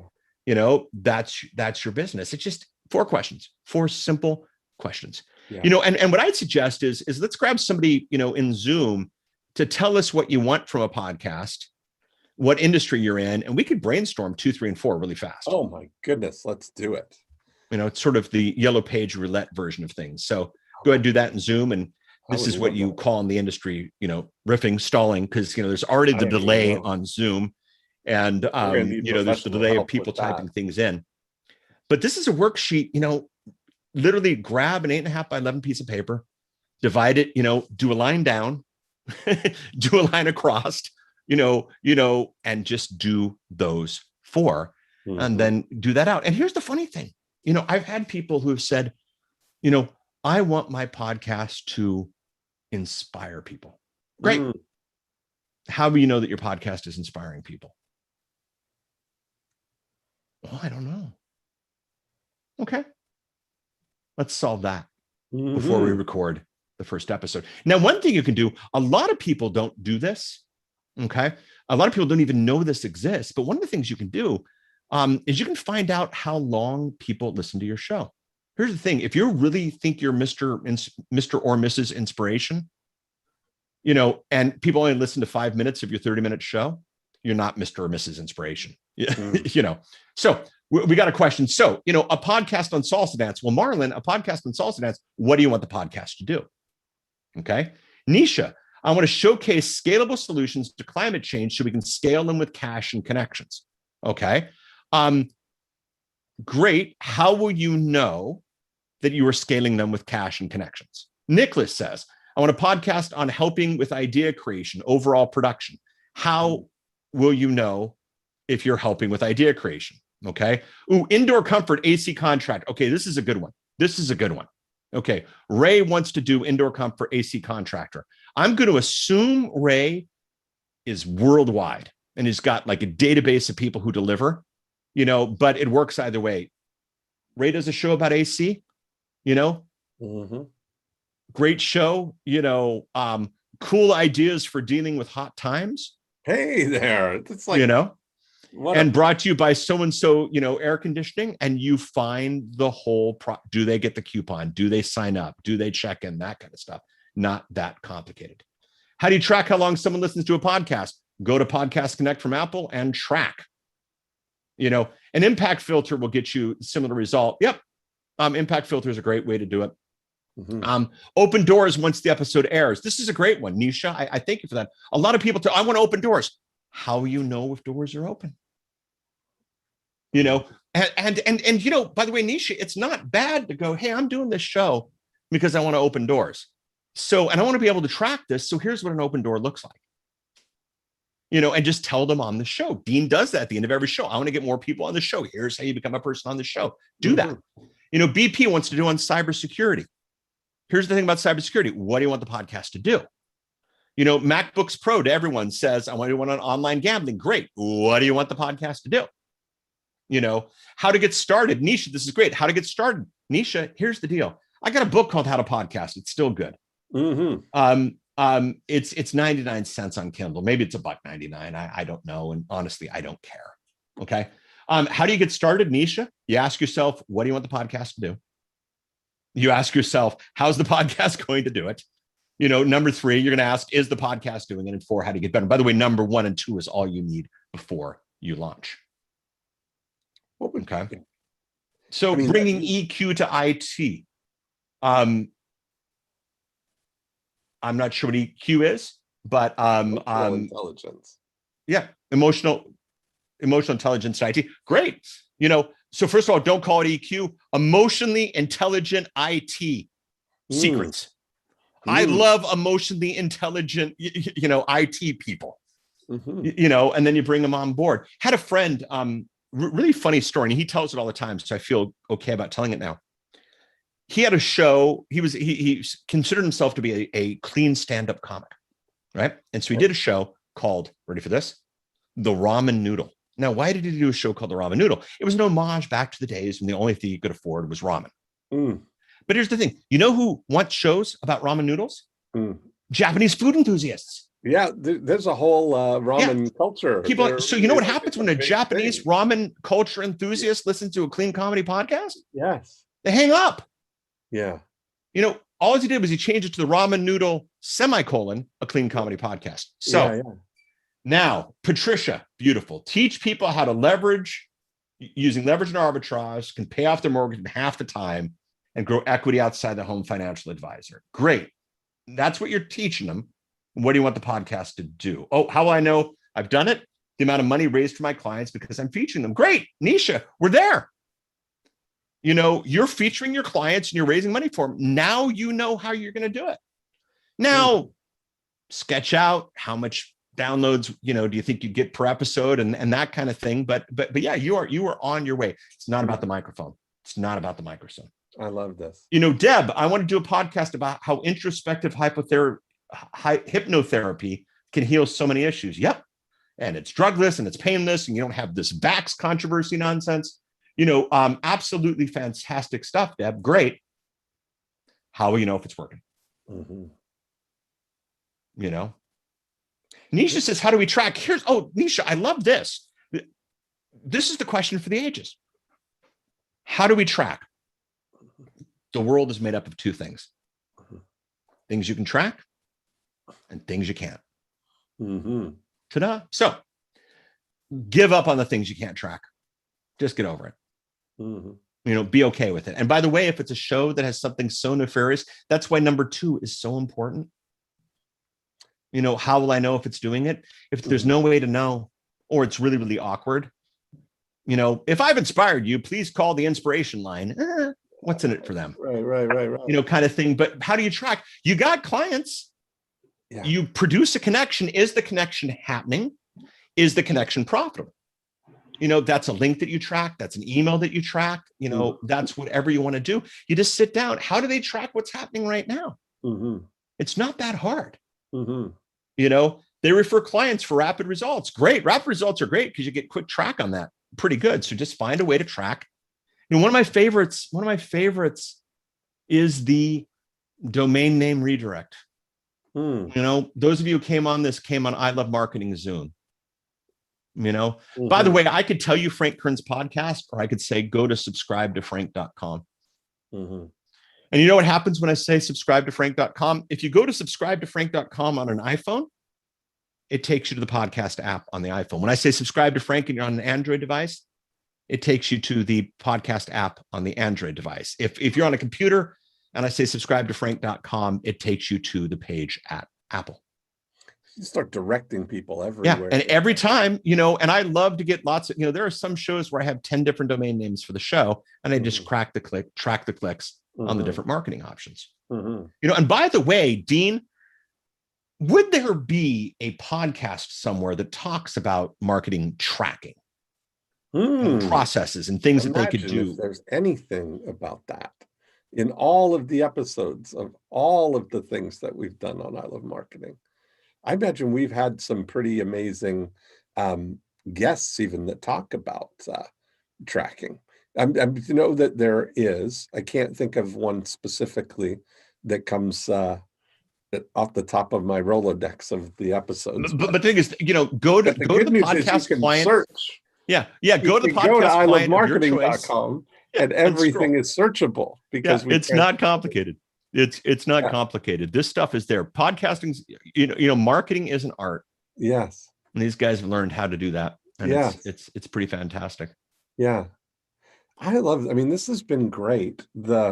I'm wondering, do you want to talk for a second about the different, like if somebody wants, they're convinced that today's the day that they say, yeah, I'm going to do this. This is, I'm sitting on the bench here for too long. So when I look at that and start saying, okay, what would be the easiest, I think you look at the models of what you can do podcast wise, just to start. Is there any, I'm going to say facetiously, but is there any minimum time length that a podcast has to be? Do you have to do an hour, or can you do a 5-minute podcast episode? Well, the great thing is everybody in the back of our minds are wondering, is there that great cop in the sky who's going to get us in trouble? Exactly. Okay? Can you get in trouble? No podcast cop at all. You can do these as long as you want. Let me tell you a very successful podcast. JJ Virgin's Ask the Health Expert. There we go. I was just going to say that. Now, on JJ Virgin's Ask the Health Question, Monday through Friday, somebody asked JJ a single question. Hey, JJ, do I need to worry about sugar in fruit as much as I need to worry about sugar in my Snickers bar? We were just thinking that. JJ answers the question. Now, here's the beautiful thing, and I have permission to share this. We're very careful with our clients, what we can share and we can't. The average consumption of a JJ episode, of these Monday through Friday episodes, is over 100%. The average consumption, they're rewinding and they're listening again. Okay, this is beautiful. And what's neat is because there's one every day, we really get this sort of cafeteria thing where people go in, people are listening to 5 or 6 episodes at once. So, can you have an episode in the 5-minute range? Yep, you can. And JJ's killing it. JJ is absolutely killing it with that. Yeah. See, that's the thing. I've been experimenting, as you know, with my Thinking Out Loud podcast in the down times when you want to just record something, like for people to get the, just using the tool that they have right in their hand to be able to get their podcast going. If you start thinking about just asking the questions or answering the questions that you already know that people are going to have, is something as a start, and you can mix. Every episode doesn't have to be the same. You can have mixed in the same stream. You can have that, do a Q&A, and then on Fridays do a bigger episode. JJ, for example, Monday through Friday, 5 minutes, Saturday, a big interview. Exactly. Yeah. Totally done. And it doesn't have to be as we did this for JJ so that we could really get the material out quickly, but no, you could totally be at a good place. There's a band I love called Over the Rind. It's a husband and wife, singer-songwriter team. Part of their shtick that they always do is that nobody can really define who they are, what their music style is. And it's funny, technically their first album came out in December of '89. So they joke that they're an 80s band, but what happens is they went away for a little while and didn't come back. It was like 3 years between albums. And the first song on the album, the piano starts. This gal has a voice like Billie Holiday. She's amazing. She's amazing. And the first line of the first song after 3 years was, "I don't want to waste your time with music you don't need." And it was like, you know what? They had nothing to say for the last 3 years. And we trust them to go on this musical journey together, And so, I didn't have anything for you. Bam. Went to a concert, I look at my wife, I go, "Hun, concerts are all the hits, but man, the new CD is speaking to me so hard. I just really wish I could just hear the new CD from start to finish." Guy opens with one of the hits and he goes, "Right now the CD is just really hitting us hard. We're going to do the CD from start to finish." I was like, this is why they're one of my favorite bands, because they heard me and they listened to me. We've all listened to news episodes that, watch the news and it's 30 minutes of news that was really 30 seconds of news that they stretched out into 30 minutes and it was painful. We've also watched the news, 30 minutes of news where it was really like 5 hours of news and they didn't give us everything. It was painful. Right. Imagine if the news started and said, "Okay, hey guys, tonight we've got about 7 minutes worth." So 7 minutes of news. Yeah. Like, oh my goodness, I would listen to that broadcast forever. Yeah. And you have the opportunity to do that on podcasting. Yeah. I love it. So I'm just scanning through here. Tarna, anything you want to add or anything we need to? There's one here that I think we can use for everybody from John. John's iPhone, apparently. John's iPhone said, "I want podcasts to get people signed up to my wellness group coaching program. What's the best way to do it?" Let's go through the 4 questions right there. Okay. There we go. What do I want my podcast to do? I want people to sign up for my wellness group coaching program. Okay, great. How will you know if they're doing it? Okay. Some sort of tracking. I'm going to assume John's got some sort of way to do the tracking. Okay. Is it doing it? That's a good thing. So he launches the show and is it doing it? Now, these are just numbers. Here's the great thing. If you only got 1 sign up, that's not a number. It's 1 sign up to 10 downloads. That's pretty good, especially for episode 1. 1 sign up to 1 million downloads is pretty bad, even for episode 1. So how many downloads? How many signups? That's the number. So what do you want the podcast to do? Signups. How do I know that it's doing it? It's tracked. Is it doing it? Downloads to signups. You got yourself a number. Yeah. How can I do it better? Here's the great thing. At the beginning, you're not going to have as much data, but you can start to look at things like how long did they listen? Most of the world listened 5 minutes and then hung up. Yeah, maybe they only want a 5-minute show. Maybe I'm marketing the show the wrong way. Maybe I'm doing these things. Let's try something new. Maybe you're over promising. Maybe you're over promising. Yeah. Maybe, we have a mutual friend who once did a 2.5-hour interview with somebody. I'm not going to say who it is, but he's on sabbatical. And, he made the offer at the end of the 2.5 hours. Yeah. Who listened to all 2.5 hours of it? Yeah. That many. And the conversion of the offer to the people who heard the offer was tremendous. Yeah. But the people who heard the offer was minimal. Yeah. And so John, he wants people to sign up for the wellness group.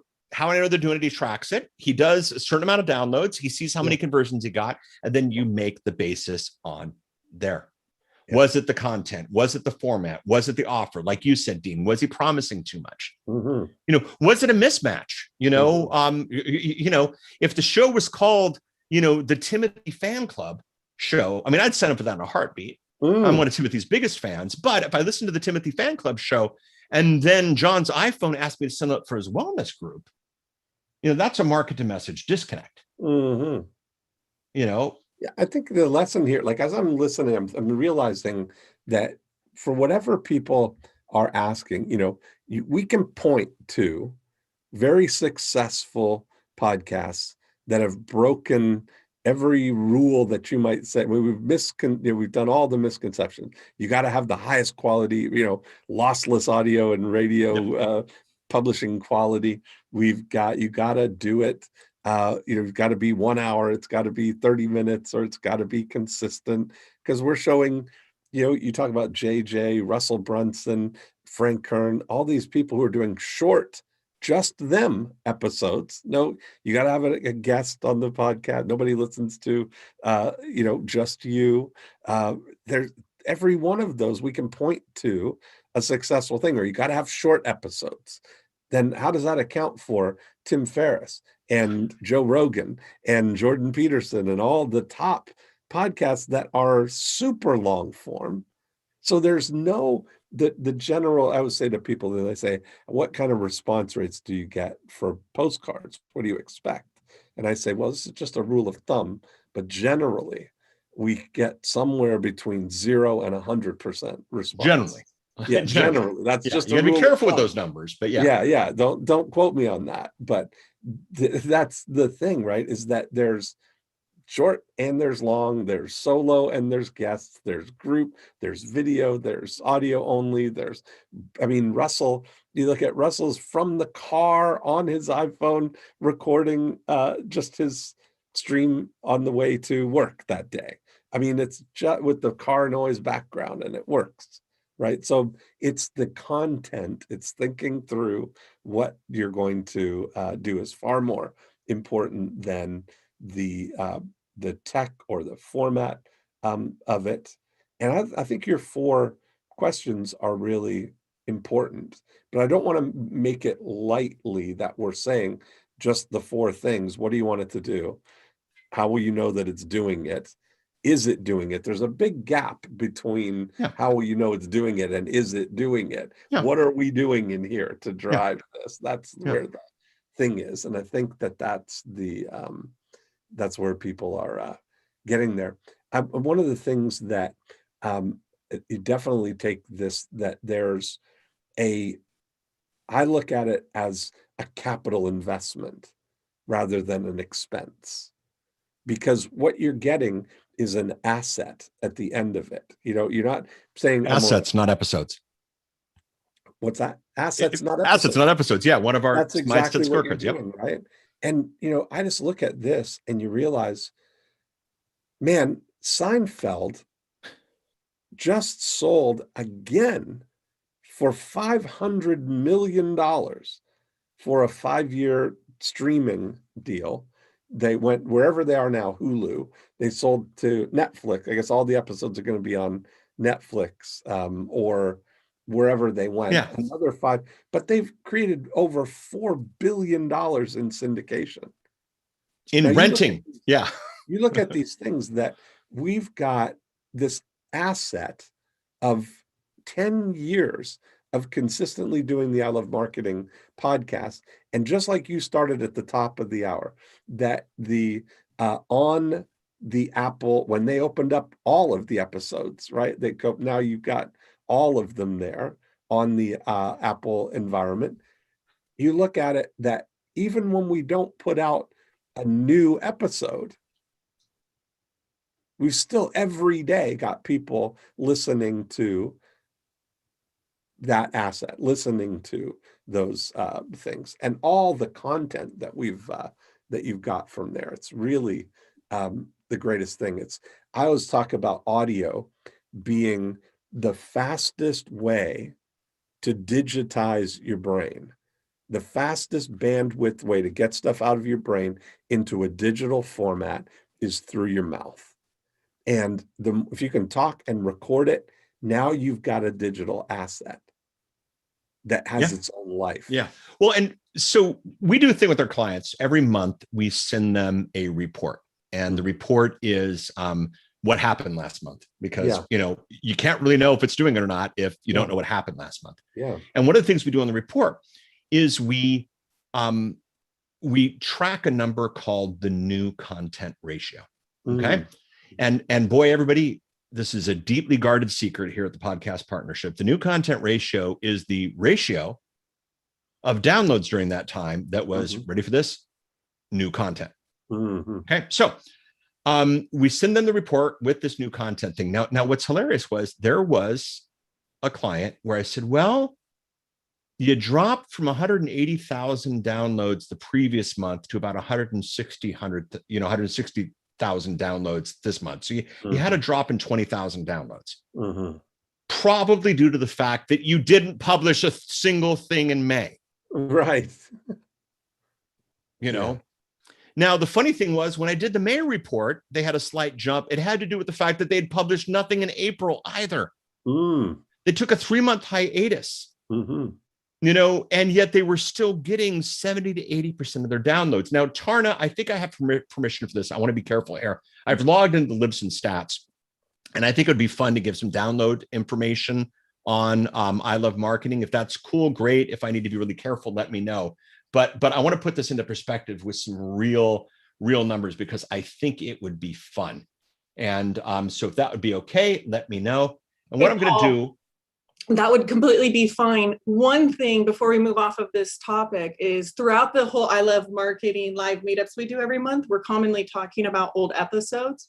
Right now, we are cycling through some of those episodes, going and pulling out little high value pieces for you and publishing on I Love Marketing every week. So if you're not subscribed to the podcast, but you're showing up to the meetups, go get the rest of I Love Marketing throughout the month. And absolutely call. I love Marketing series. Please do share. Series. Yeah. Now, today, okay, just today, and in the ranking, I have a slight, the episode, How to Build Your Reputation Quicker by Being Authentic, Value something. Oh, no, wait a minute. I got that wrong. The one where we start. Well, that's in the first 100 episodes. The one where we start at the beginning. Okay. I'm going to guess that was episode 1. That was downloaded 6 times today. Okay. And that was released in January 16, 2010. Okay. The one where Joe grows his business 500%. That was released in January 2011. So we're talking more than 10 years ago, was downloaded 5 times today. And we're not even halfway through the day yet. Right. You know, and it's just crazy. So we have an episode January 5 times, January 11, 3 times, February 11, 2 times. You know, it's absolutely crazy. We have, 929 different downloads so far today. And the majority of it is backlog. If I look at the stats, the most recent episode, Creating a Culture, is 432. So if we take 432 divided by 929, more than half of the downloads is the back catalog. Yeah. Now we're doing some things where we're editing the back catalog, like Tarna spoke to, and so it's a little bit outside of the box here. But yeah, that's what we're playing with. And what's funny is just today, 2 of those people downloaded it on the special Samsung podcast app that comes with Samsung devices. How many people are using the podcast app? Well, 2 were today. That's a really interesting audience. Were they in Namibia? Yeah, Spotify, we got 18 of them. 5 people came for the webpage, and then 878 people came from the classic feed, which is in a bunch of places. But Apple Podcast is there, Podcast Addict is there, Stitcher is there, Spotify is there. Castbox is there, Pocket Cast, Player FM, Podbean, good old Podbean, in the house. Everywhere podcasts are sold. Yeah, that's just the half day today. This thing is a machine. Yeah. I'll tell you this, you didn't get 929 people to I Love Marketing website. Right. You didn't get 929 people. I don't know if an email went out today. Your list is probably over that. But yeah, this is huge stuff. Now, how did they get there? One a week for a long time. The old Chinese proverb, best time to plant a tree was 40 years ago or today. That's right. You asked, how do we start? Start today. I'm going to have some friends in the hosting space who will get mad at me for this. But there's a company called Anchor. They're owned by Spotify. The promise of Anchor is that we want to be for podcasting what YouTube is for online video. We're not going to charge you a thing. We're not going to own it, but we're going to give you a way to do it. Anchor has its problems. Absolutely, definitely has its problems. But right now, if you very carefully read everything and make sure you own everything and don't check any of the defaults, you'll be in an okay place. You can take your phone and you can record an episode right now, and you can put it up at Apple, Spotify, or Anchor will handle that for you. So you could grab your phone, you could record an episode, you could be live at Apple in about 24 hours, you could be live at Spotify in about 10. And then have a couple of people listen to it and let you know. Patricia says she started with Anchor because it was so easy, but it's not streaming on Apple. There's a checkbox you have to check, Patricia, and it changes on a regular basis. But if you go inside of the settings, it's under distribution. I was in there a couple of days ago. My buddy who does the, drinks beer and talks golf with his friend, he's also on Spotify. And, so you can check that out right now. One of the beautiful things in the podcast space is podcasting is like, there was a time, Tarna's way too young to remember this, but Dean will remember this. There was a time when the cell phone companies owned our cell phone numbers. And they lorded it over us, and they treated us like crap. Because what are you going to do? Change your phone number? Then one day the law came and we owned our cell phone numbers. And suddenly the cell phone companies got a lot better. Friendlier. Yeah. The whole podcast industry remembers that and is based on that. So moving from one podcast host to another is really easy to do. Anchor's the hardest one because Anchor being free wants you to stay there. So there's a few humps you have to jump through. You can always delete the podcast. There's an episode you don't like, delete it. There's a season you don't like, delete it. Personally, I say keep it all up, warts and all. But so you could literally download the app on your iPhone, download the app on your Android device, and start recording right now. Grab yourself a piece of paper. By the way, if you're on Zoom, I know you have a smartphone. I'd highly recommend it. Grab yourself a piece of paper, do the T-chart, what I want it to do, go from there. And here's the great thing. If you don't know how you're going to track it, I Love Marketing has a really great industry, whole great stuff on A/B tracking and all that fun stuff. So we got plenty to do there. And this is the space. Now, don't assume that your favorite podcast has actually answered those 4 questions, because there are podcasts where some ridiculous money has been thrown at them. It's funny. Let's use 2 of our favorites. Tim. Tim has said from the very beginning that I want my podcast to open doors. How will I know if it's doing that? Well, if you've seen the people he's been interviewing lately, speaking of Jerry Seinfeld, he had Jerry on his show recently. The show is opening doors. How do I know that it's do that? Obscene downloads. That's how he knows it's going to do that. What do you need to get obscene downloads? Great hosts. He puts all the ads at the beginning of it. He even tells people to skip the ads. Tim knows exactly what he's doing. Now, let's go to Joe. Joe used to be called by a different name. A lot of people don't know this, but Joe used to be called Howard Stern. Okay. And, when Joe's name was Howard Stern, Joe was on radio everywhere. And then this company that used to be called Sirius XM Radio, now called Spotify, Sirius XM Radio offered Howard Stern, now called Joe Rogan, $1 trillion to leave. And you know what Howard Stern, now called Joe Rogan, did? Howard Stern said, sure. Less people listen to Howard, now called, than ever before.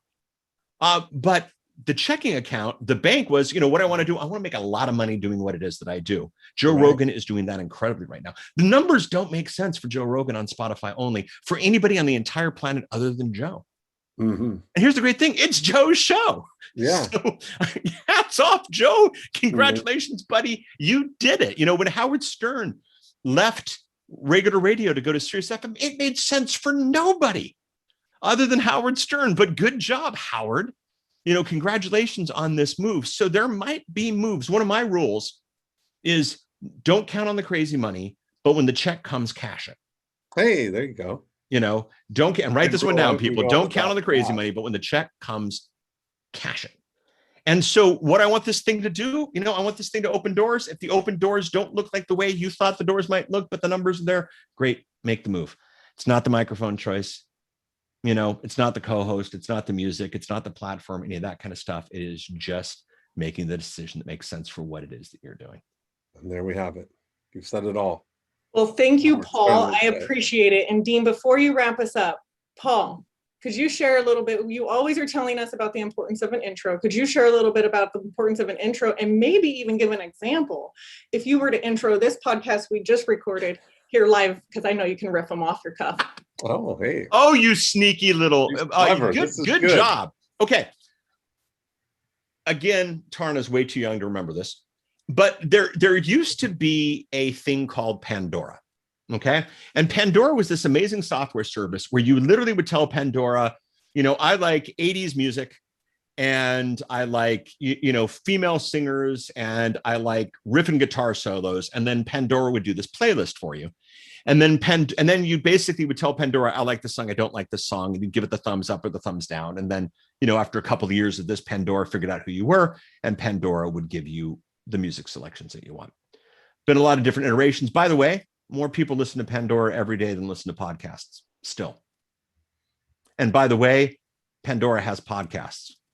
And by the way, most podcasts sadly aren't on Pandora, which is just sad that people don't know how to fill out forms. Okay, but that's said and done. So what you want is you want to catch somebody at the beginning. What's in this for me? You know, WIIFM, the only FM station that matters anymore, is what's in it for me. So if, you know, and we've seen this, we've downloaded podcasts of Zoom episodes that are, hey, Bob, how's it going? Hey, Frank, oh, look at that. Oh, sorry, you can't hear us. Is this on? That kind of nonsense. People hang up on that crap so fast because they don't want it. What you want is an intro. What are they going to get out of this one? Okay. And so what you want is a piece at the beginning that pulls them into what's going on so that they know what to get.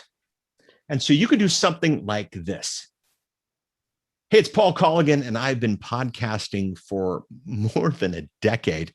And I've realized over this time that there are 4 simple questions that you have to ask to figure out if your podcast is going to do well or not. And that is what we chat about today on this extended edition of I Love Marketing. Now, one of two people are going to hear that and they're going to go, dang, I want those 4 questions. They're listening to the show. There are others who are going to listen to that and go, podcasting's dead. It's all about Clubhouse. Tune. That's right. And they're going to hang up. And Who then cares? cue the theme tune and off you go. Yeah, exactly.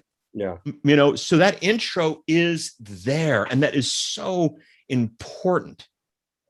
Okay. Todd says, what do you mean used to exist? I listened to that last night. I can't remember what I said used to exist. So, oh, well. And Patricia, you said, can I say that again? Here's the thing, Patricia. You know, I've got the view right into Tarna's face. Don't worry. It will be there on the intro when you hear this on the podcast. That's so right. Don't worry about that at all. We're live on YouTube right now. So you can go get it right after the show. Yeah, exactly. Perfect. But yeah, Pandora, I use Pandora all the time. Pandora gets me more than anybody else. It's just the cool kids don't use Pandora. Yeah. You know, if you have Snapchat installed on your phone, you don't admit that you use Pandora. You might use Pandora, but you just don't admit to it because it's not one of the cool kids. So, but yeah, so the intro needs to be done. And think about that. Think about Karen pulls up to the piano. Karen looks you straight in the eyes and that voice sings, I don't want to waste your time with music you don't need. Why should I autograph this book that you won't even read? You know, what's in it for them? If you give it to it for what's in it for them, they'll listen or they'll leave. And the great thing is, if you told what's in it for them and they go, that's not for me, and they leave, that's a win. Yes. Amen. You know, but if you string them out, you know, there's nothing worse than listening to like 10 minutes trying to figure out if this episode is for you or not. Those are painful. Those are absolutely painful. But the ones who tell you what's in it for you, what you're going to get out of it, you know, that is the win. And it's so good. That's so good, you know, and when you turn that on and, you know, you get that podcast and all the good ones are doing it. All the smart ones are doing it. You know, even Tim Ferriss recently changed. He does the intro, then he does the 6 minutes of commercials, you know, and so even Tim is there on this one. But yeah, what's in it for me? WIIFM, the only radio station that matters anymore. That's awesome. it was really funny. I was at Podcast Evolutions Los Angeles in January of 2020. It was like one of the last events before the pandemic.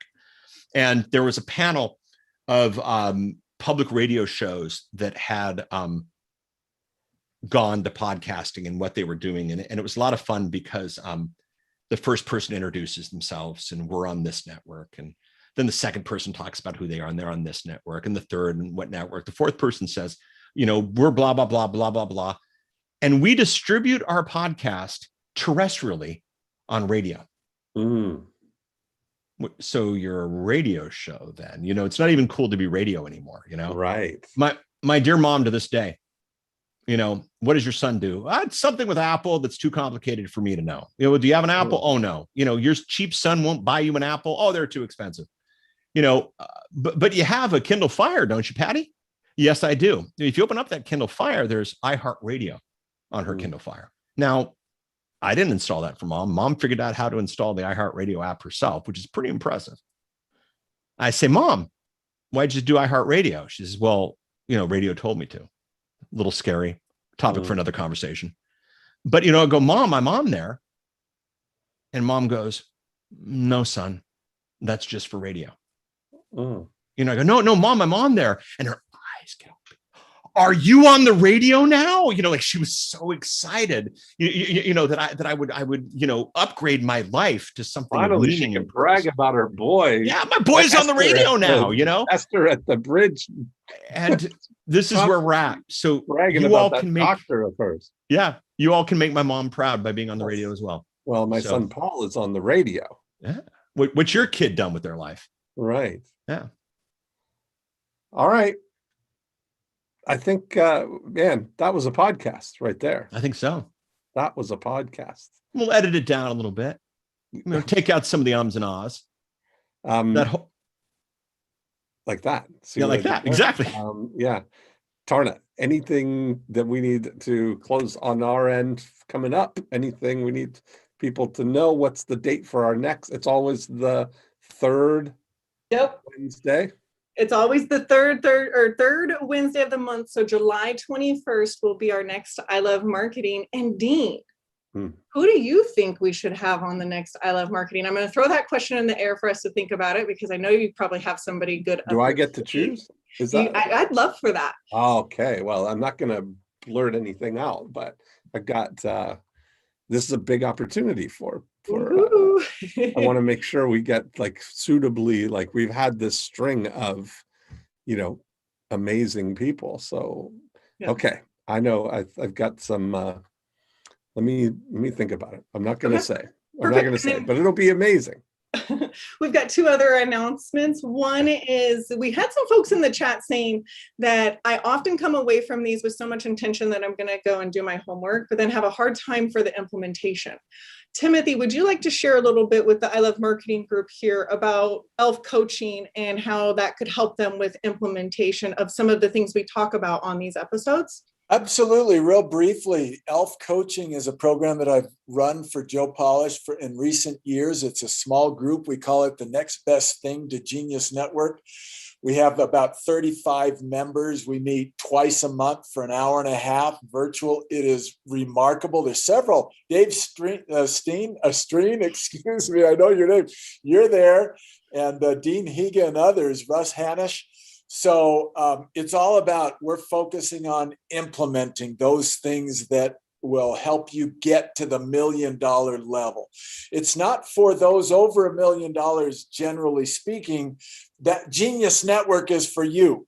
But for those who are anywhere between startup and $1 million, and you want to get to Genius Network level as quickly as possible, elfmember.com is the place to go.